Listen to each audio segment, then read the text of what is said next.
कोलकाता में junior doctor दुष्कर्म हत्याकांड के बाद देश भर के चिकित्सकों का विरोध प्रदर्शन जारी। Report S Kumar. कोलकाता के आरजी-कर मेडिकल कॉलेज में जूनियर डॉक्टर की दुष्कर्म के बाद हत्या का मामला अब राष्ट्रीय मुद्दा बन चुका है। पूरे देश में डॉक्टर हड़ताल पर है। कोलकाता समेत पूरे देश में प्रदर्शन हो रहे हैं। वहीं कोलकाता हाईकोर्ट के निर्देश के बाद सीबीआई ने घटना की जांच शुरू कर दी है। डॉ. सुशील कुमार ने कहा कि पूरे देश में डॉक्टर असुरक्षित है। कोई भी सरकार हमारी सुरक्षा के लिए ठोस पहल नहीं कर रही है। कहा कि इस घटना के विरोध में देश भर के डॉक्टर एक साथ हैं। डॉ. सुशील कुमार ने कहा कि यहां आए दिन डॉक्टरों पर हमला होता रहता है, बावजूद कोई भी सरकार मेडिकल प्रोटेक्शन एक्ट लागू नहीं करते हैं। सरकार सुरक्षा व्यवस्था देने में फेल है, इसीलिए अभी भी वक्त है सरकार इस पर काम करें और डॉक्टरों को सुरक्षा व्यवस्था मुहैया कराए। कहा कि हमारा आंदोलन पूरे देश में चल रहा है और तब तक चलेगा जब तक कि सरकार उक्त मामले को लेकर हर एक बिंदु जांच करते हुए आरोपी की गिरफ्तारी कर जेल की सजा की बजाय फांसी की सजा होनी चाहिए, क्योंकि समाज को एक उदाहरण देने की आवश्यकता है। सर, आप लोग को मालूम होगा कि कोलकाता में एक बहुत ही जघन्य अपराध घटित हुआ है, जिसमें कि एक training doctor, PG training doctor की निर्मम हत्या की गई और बहुत बुरी तरह से बलात्कार कर उनकी हत्या की गई। अब इस तरह का जो घटना हुआ है, इसको लेकर हम लोग सब मर्माहत है।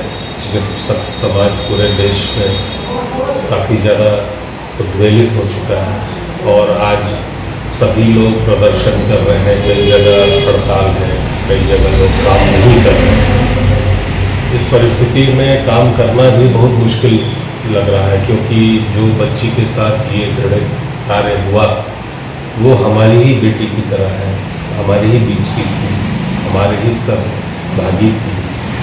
और जो एक चिकित्सक बनता है समाज सेवा करने के लिए या मानवता की सेवा करने के लिए, बीमारों को ठीक करने के लिए, अगर उसी के साथ इस तरह की घटना हो जाए तो ये पूरे समाज के लिए बहुत ही चिंता का विषय बनता है। पहली बात।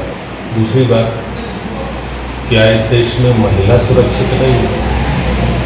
महिला के साथ इस तरह से खुलेआम घटना घट रही है और घटना घटने के बाद उसको दबाने का प्रयास किया जा रहा है, जिसमें कि आपको पता होगा कि पहले तो इसको आत्महत्या बताने की कोशिश की गई। जब उनके माँ बाप उस मेडिकल कॉलेज में पहुँचे, आरजी-कर मेडिकल कॉलेज में पहुँचे, तो उनको 3 घंटा प्रतीक्षा कराया गया, उनकी बेटी को दिखाया नहीं गया। मुख्यमंत्री के हस्तक्षेप के बाद वो अपनी बेटी, मृत बेटी को देख पाए। हम किस समाज में जी रहे हैं? किसके लिए हम लोग इतनी पढ़ाई कर रहे हैं? किसके लिए वो बच्ची इतनी पढ़ाई की थी? नारा था बेटी बचाओ बेटी पढ़ाओ। आज वो नारा का क्या हो गया? सरकार कभी सोची इसके बारे में? अब आप सोचिए कि सुदूर ग्रामीण क्षेत्र में एक छोटा सा प्राथमिक स्वास्थ्य केंद्र हो या सामुदायिक स्वास्थ्य केंद्र हो, वहाँ के कर्मी, वहाँ के चिकित्सक कितने सुरक्षित हैं, इसी से अंदाजा लग सकता है। जब कोलकाता जैसे महानगर के अंदर NRS जैसे मेडिकल कॉलेज, जिसका एक नाम था, जो इंडिया में 5वां पोजीशन रखता था एज अ मेडिकल कॉलेज, आज क्या हो गया? वहाँ पर इस तरह की घटना हो रही है, तो बाकी जगह की क्या हालत है समझ में आता है। हम लोग IMA इतना दिन काम किए, कई आंदोलन किए, कई प्रदर्शन किए, लेकिन इस तरह का काम, इस तरह का कृत्य हम लोगों ने कभी नहीं देखा था। सर, आप लोगों का मांग क्या है अभी?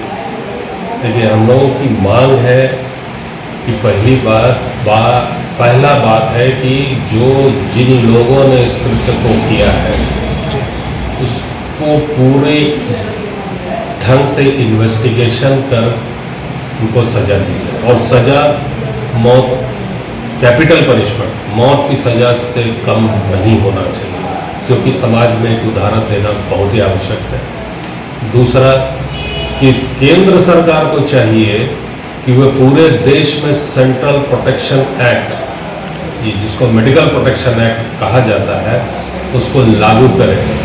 यही केंद्र सरकार जब कोरोना में कोविड काल था तो एक विधेयक लाया था और ऑर्डिनेंस के द्वारा एक सेंट्रल प्रोटेक्शन एक्ट सभी चिकित्सकों को दिया था।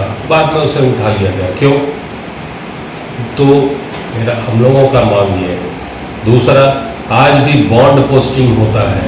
लोग जिस मेडिकल कॉलेज में एडमिशन लेते हैं उनको उस मेडिकल कॉलेज में अगर उनको वहाँ का माहौल ठीक नहीं लग रहा है तो वहाँ से छोड़ने के एवज में 50 लाख रुपया देना पड़ता है एज बॉन्ड, चूँकि वो बॉन्ड भरते हैं प्राइवेट मेडिकल कॉलेजेस में।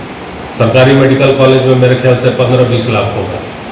तो वो बच्चे वहाँ छोड़कर नहीं जा सकते हैं। नतीजा है कि वहाँ के ऑपरेसिव माहौल, जो तानाशाही माहौल में वो अपने आप को एडजस्ट नहीं करते, इसलिए हम लोग देख रहे हैं